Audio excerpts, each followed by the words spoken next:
Hello, this is Jude Socrates, and welcome to our fourth video in our video series for multivariable calculus, also known as Math 5C at Pasadena City College.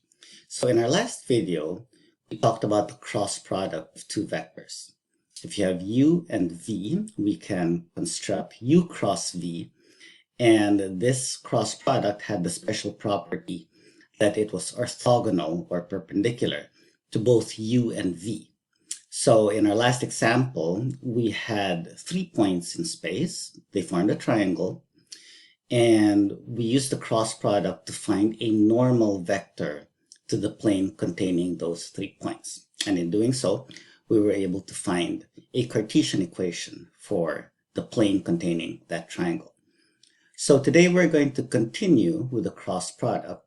We're going to see another important property of the cross product that will help us later on when we construct what are called surface integrals. So I will see you at the top of page 21, where we talk about Lagrange's identity. Okay, so here we are. Lagrange's identity says that for all vectors u and v from R3, the length of the cross product u cross v squared plus the square of the dot product u dot v quantity squared is the product of the lengths of the two vectors squared. Okay, so there's a length squared here, here's a dot product squared, and here are two lengths which are squared and multiplied together. Okay, so unfortunately the proof is a little bit messy, but it's really just all algebra. Okay, so what are we going to do? We are going to find this length squared, this dot product squared, add them together, and we need to show that they add up to the product of these two lengths squared. So in order to do that, we have to square trinomials, okay? And that is because the dot product is made of three terms, u1 v1 plus u2 v2 plus u3 v3, okay? So the first part is just, let's derive a formula for the square of a trinomial, okay? We know how to square a binomial, very easy, okay? So what if you add one more term? Well, you can chunk a plus b together in parentheses. Think of that as one term, okay? And then apply the same formula. So instead of a squared, you will have a plus b squared. Instead of plus 2ab, because that's all plus, you will have 2 times a plus b times c, the third term. And instead of plus b squared, you will have a plus c squared. Okay, so now all we have to do is expand this binomial squared, and we already know how to do that. So that's a squared plus 2ab plus b squared. But notice that I scooted the 2ab over to this side to join the other terms here, which have a 2 next to it. You will have 2ac plus 2bc. So those three terms go together. Okay, and the plus c squared goes with a squared plus b squared. Okay, so the formula just looks better that way. Okay, so now let's attack the actual identity. You have the length of u cross v quantity squared. Okay, well, what was u cross v? So remember, this was the first component, this was the second component, but with a negative next to it. And this is the third component, okay? So we square the three of them, and the minus, of course, goes away. Negative squared, still positive, okay? So fortunately, these are still binomials, so we know how to square them. We don't need this formula just yet, okay? So let me scoot up here, and we can scroll down now just a little bit more. Okay. So square each of these three binomials and you get these. So that's the first triple, and then you have the second triple, and then the third triple. Okay, so that's just squaring each of these binomials. And know that there's a minus there. Okay, so just to remind you, that's why I did both the plus and the minus versions over here. Okay, so now we get to use our fancy formula here for the dot product squared. Okay, U1, V1 is our A, U2, V2 is our B, U3, V3 is our C. Okay, so we have A squared plus B squared plus C squared. Okay, now we need 2AB, so twice the first and the second. Okay, so that's right over there. And then we need 2AC, twice the first and the third, right there. And finally, we need 2BC, twice the second and the third. Okay, so that's right over there. Okay, so what do we have to do?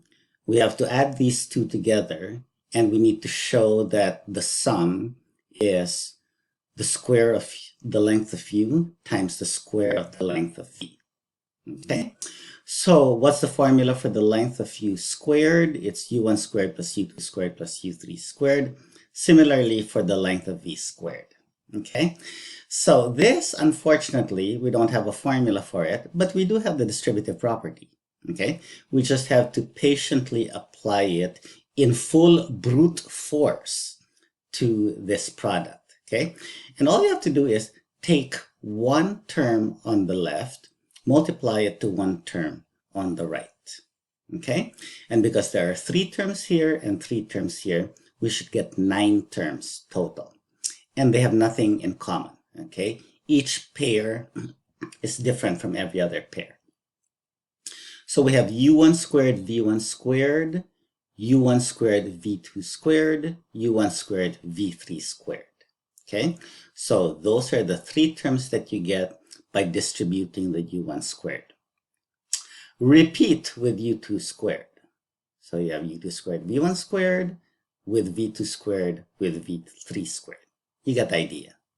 So finally we have u3 squared distributed to v1 squared, v2 squared, and v3 squared. Okay, so what happens when we add these two together? Notice that we have some negative terms here, but we have positive terms here with the 2 attached. Okay, so do we see this here in positive form? u2 v3, I know you're there, there you are, u2 v3 u3 v2. Okay, so this is the same term as this. Okay, so when you add them together, they cancel.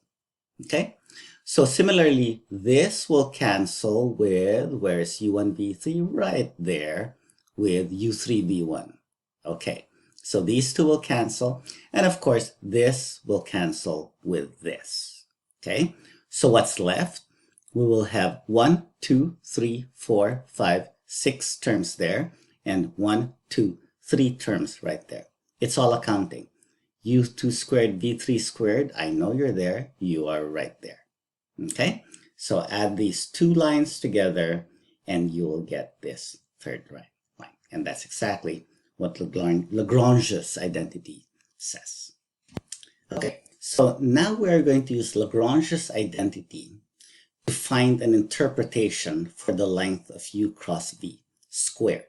Okay, so in the original identity, the u dot v squared was on the left with a plus. We just moved it to the right with a minus. Okay, but remember that we had a second formula for u dot v, which was the length of u, length of v, times the cosine of the angle between u and v.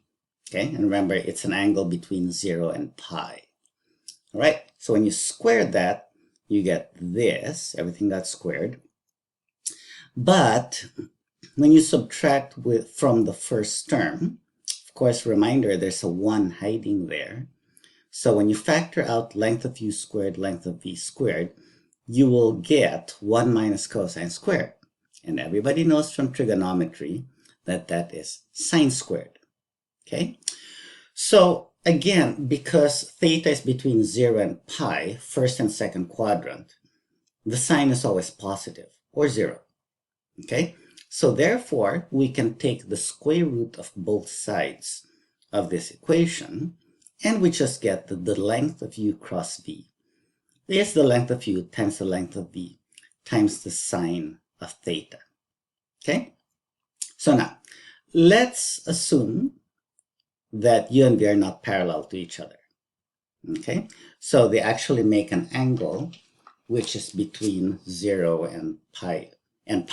Okay, so they're like that. In a minute, we'll do the parallel case when they are pointing in the same direction or opposite direction. Okay, so what does that mean? U and V will form a parallelogram. Okay, so remember the interpretation of the sum of two vectors. Okay, so we drew a parallelogram there, although we don't see the vector sum in this case. Okay, we saw the outer parallelogram. So let me zoom into the diagram so that we can see it a little better. Ooh, maybe that's too big now. Let me center it. Okay, there it is. So there's the parallelogram. Okay, and you just have to kind of tilt your head this way, or I guess if you're watching me that way. So the point here is that we can form a right triangle whose base is u and whose hypotenuse is v. Okay? And again, if you remember your trigonometry, hopefully, the length of v, which is the hypotenuse, times sine theta will give you the opposite side. Okay, so remember, sine theta is opposite over hypotenuse. So therefore, hypotenuse times sine theta is the opposite. Okay? But now what? Well, kind of giving it away over here.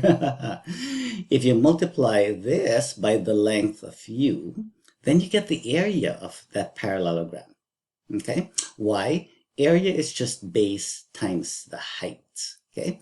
And if you don't believe me, all you have to do is reposition this triangle over here. Okay, just move it. Okay, cut this triangle out and then transfer it over here. Now you get a perfect rectangle with exactly the same area as the parallelogram. Okay, how wide is the rectangle? It's the length of u. How tall is it? It's the length of v times sine theta. So the area of that rectangle is the length of u times the length of v times sine theta, which is the same as the area of our parallelogram. Okay, so let's zoom back out again. Okay, there you go. So what happens now when u and v are parallel to each other? Okay, so same direction or opposite direction. Okay, so the angle between them is 0 or pi.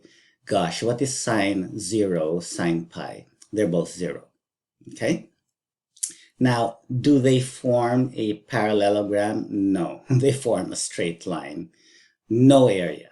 Okay? So therefore, we can say that, here we go, for all vectors u and v from R3, the cross product u cross v is the 0 vector if and only if u and v are parallel to each other. Okay, now why is that? It's because the only vector whose length is 0 is the 0 vector. Okay, so therefore, if the cross product is the 0 vector, then the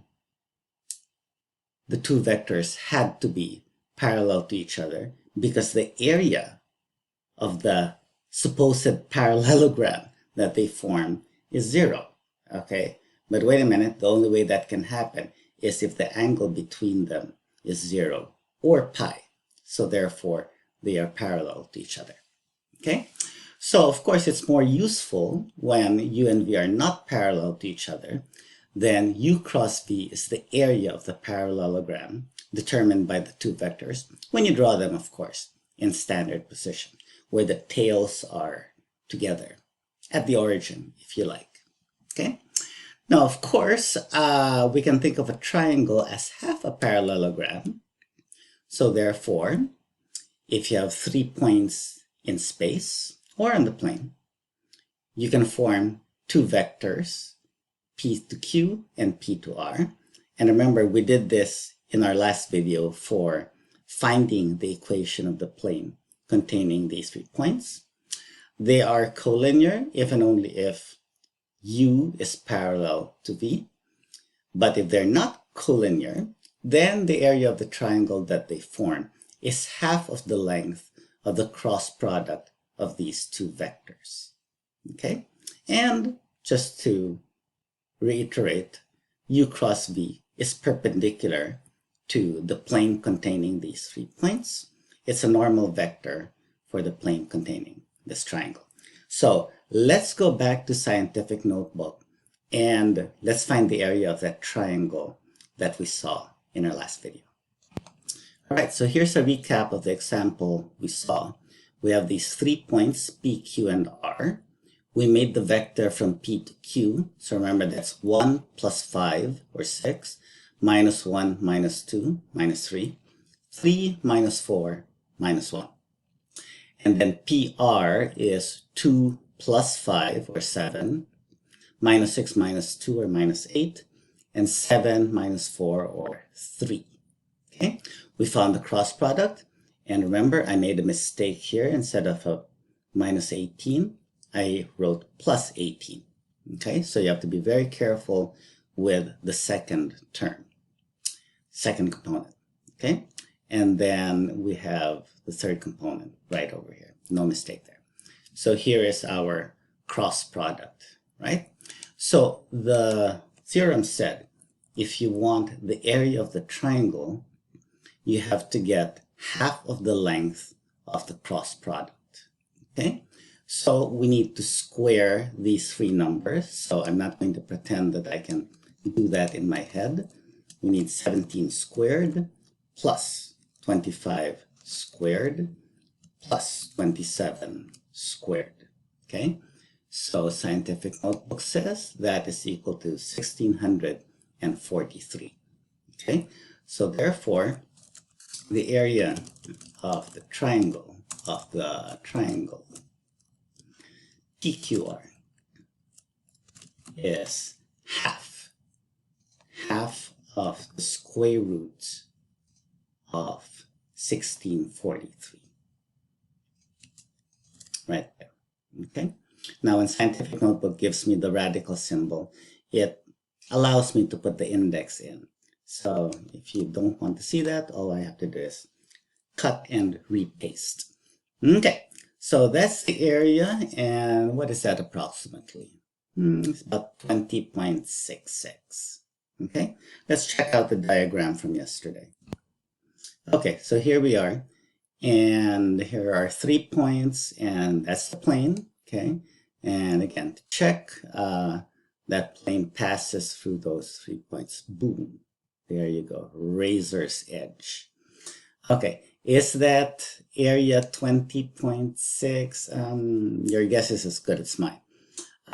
20 was the square root of 20. It's about 4.5 maybe. Okay, so here's 4.5, make a square that would have the same area as of that triangle. Is that believable? I guess, right? Before we go back, I want to show you something. You can create line segments using this command, or you can create a complete polygon using this command. Okay, so let's do that. How about this one? So polygon, and then all you have to do is click on the points. Boom, and then click on the next one, and then the next one, and then back to the starting point. Voila. Okay. So that is a triangle floating in space. I believe you have to go back here so that we can drag this around. So there you go. Yes, of course, that triangle is on the plane. It's a nice little feature. Okay, so now we can erase that plane. Yes, and yes, we just have that floating triangle in space. Beautiful. Okay, so let's go back to scientific notebook because I want to talk some more about that middle term in the formula for the cross product. Okay, why is it so weird? All right, so I showed you this in our last video. Here's the formula for the cross product, but instead of memorizing this formula, I showed you how to do it with what's called a 3x3 determinant. Okay, so remember the technique was you copy the first two columns on the right, and then you go multiply, multiply, multiply with plus signs, and then you go multiply, multiply, multiply with minus signs. Okay, so I wanted to talk about, well, why do we have a minus here and this term over here? I mean, couldn't we have just put plus there and then just switch this around? Wouldn't that make more sense? Okay. All right. So here is why it actually makes more sense to write it out this way. Okay. And here's what I'm going to show you. So actually, let me do this one. Okay. This is what's called a 3x3 determinant. Now that is only a 2x2 determinant. Okay. So the definition is that the determinant of this 2x2 matrix, okay, it's a function, is the product, take u1 times v2, and then subtract the product u2 times v1.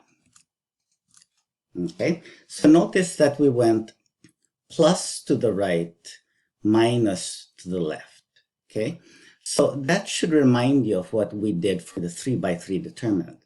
Plus going to the right, minus going to the left. Okay, so now, what does that have to do with this formula? Okay, what goes with I? You have u2v3 minus u3v2. Oh, wait a minute. Check it out. Okay, so for I, we have u2v3 minus u3v2. Okay, so that is exactly like doing a 2x2 determinant. u2v3 minus u3v2. Ooh, okay. We are going to jump next to k, right? Save the best for last. Look at the coefficient for k. u1v2 minus u2v1. Oh, wait a minute. It's right there. Okay, so this is exactly the coefficient that we need for k. All right, so for I, we need this determinant. Okay, let me complete that grammar. We need the determinant of that submatrix, 2x2 submatrix. So that's why we need u2v3 minus u3v2. Okay, so why is J so special? Okay, here's how we can think about it. For I, we needed this 2x2 submatrix. Okay, how do we get that submatrix? Well, I is over here. Okay, so what we have to do is erase the top row and the column for I. All right, I'll do it in the opposite order. Erase the column for I, erase the top row. Boom. There's your 2x2 submatrix. Okay. How about for K? So, oh, I have a copy already here. So for K is over here. How do we get U1, U2, V1, V2? It's over here. Okay. So erase the column for K, erase the top row. Okay, the top row always goes away. So there it is, U1, U2, V1, V2. That's the submatrix that we need. Okay, how are we going to get the coefficient for J? We need U1, V3 minus U3, V1. Okay, so let me erase that. Let me make a copy of this over here. All right, how do we get these four numbers? Okay, so again, that's the coefficient for J. Erase the column for J. Erase the top row. There you go. Now we have a 2 by 2 submatrix U1V3 minus U3V1. Aha, U1V3 minus U3V1. So this is a 2 by 2 determinant in the correct order. Okay, but in the cross product, we need a minus sign. Okay, now why do we need that minus sign? It's because of what is called a cofactor expansion for a 3 by 3 determinant. Okay, so that's kind of fancy term. All right, basically it gives you a formula to create a 3 by 3 determinant using the formula for 2 by 2 determinants. Okay, so that is the explanation as to why there should be a minus here. And this is the logical order for the two terms making up J. Okay, but again, when you're computing this on your own, you're free to do it either way. Okay, you can just copy the first two columns like this and go zig to the right with plus, zag to the left with minus, add it all together. Okay, that's probably the safest way to do this. But again, I showed you the other way where if you have I, you do this minus this. And then for J, you put the minus, but you do this. Right is positive, left is negative. Correct by you putting a minus sign. Okay?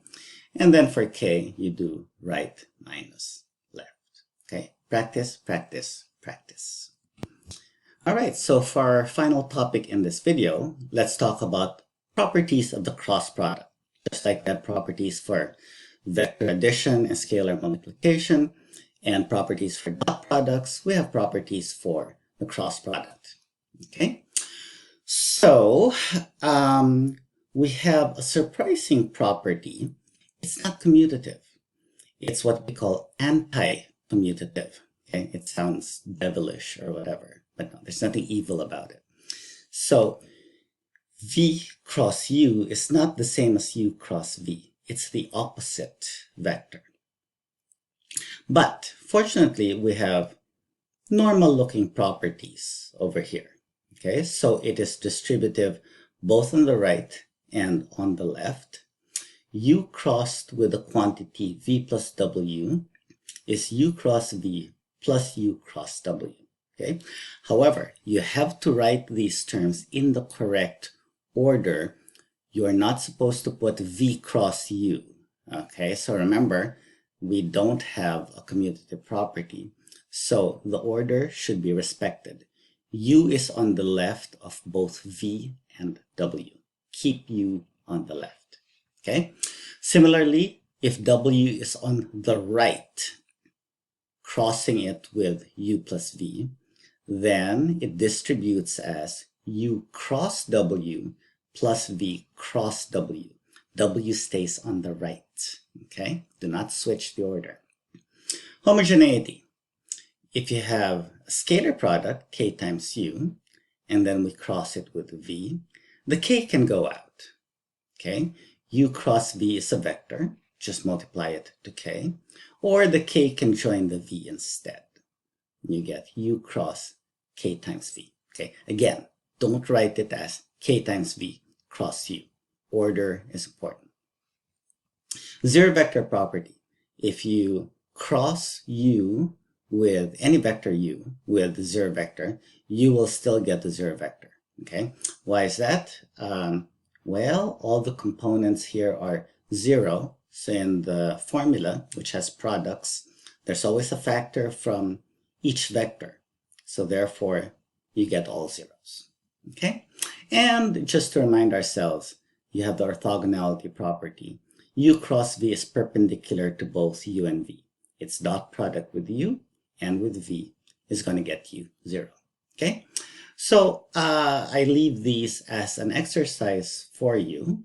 However, I want to demonstrate to you the anti-commutative property that also gives us an opportunity to practice the cross product one more time. All right, So let's go back to this example where we found the area of this triangle. We did a cross product here in our last video. So let's reverse that cross product. Okay, so let us do V cross U. V crossed with U. Okay, so what we have to do is we are going to exchange these two rows. Luckily, Scientific Notebook allows me to do that. As long as I have a copy over here that I can use right there. Okay, cheating. So V is now on the second row, U is now on the third row. Okay, so let's practice what we talked about earlier as to how to get this cross product using the idea of a determinant, 2 by 2 determinant. Right is positive, left is negative. Okay, so for I, we have positive 8 and we have negative 9 there, so it's plus 9. So we have 8 plus 9 in our first component. Check it out. Here we have minus 9 minus 8. Okay, so that's the opposite sign. Okay, shall we save J for last? Okay, let's do K, right? So we have, for K, minus 21, and then minus 8 times 6 plus 48. Okay, compare. Yes, minus 21 was plus 21, 48 was minus 48. We're on the right track. Okay, so careful with the J. Okay, and I'm going to do it 2 ways for you.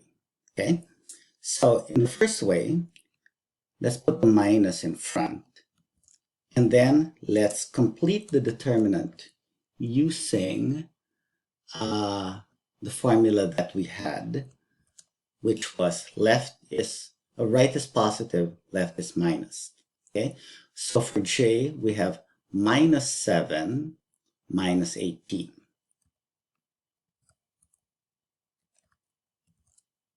Okay, there we go. Okay, so are we on the right track? That is negative 25. You take the negative, you will get positive 25.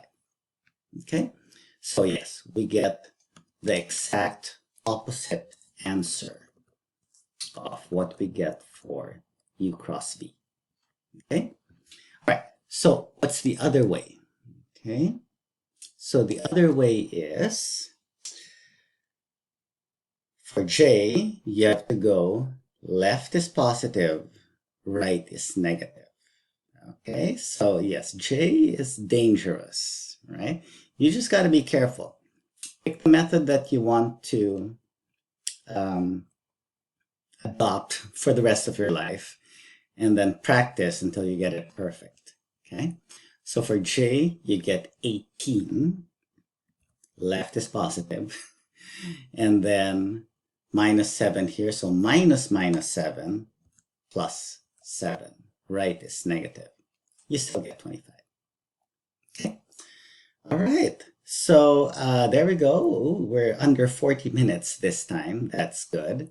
So that's our video for today.